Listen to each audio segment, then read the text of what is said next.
while Hubert Davis celebrates the world premiere of his narrative feature debut, the eco-thriller, The Well, on July 21st at the Fantasia Film Festival in Montreal.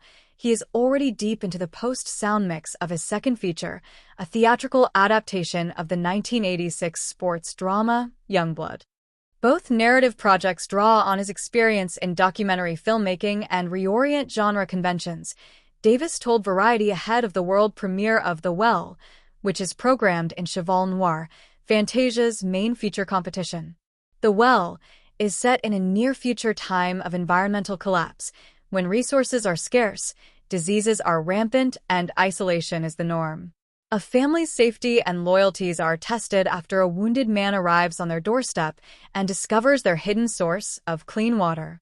Several years ago, we were living in a remote place north of Toronto, and the idea for The Well emerged from the feeling of being isolated with family and imagining what that would mean in a dystopian near future, said Davis, whose 2005 short documentary, Hardwood, which explores his relationship with his father, a former pro basketball player, was nominated for an Academy Award, making him the first Black Canadian to receive an Oscar nomination.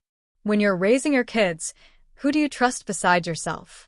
You need other people in order to survive. For your kids to grow, they have to get out in the world, but there is danger in that. In other words, it came from my own anxiety. As ideas for The Well evolved, Davis worked on other projects, notably his acclaimed documentary feature, Black Ice, which traces Black history through that of hockey while exploring institutional racism in the sport.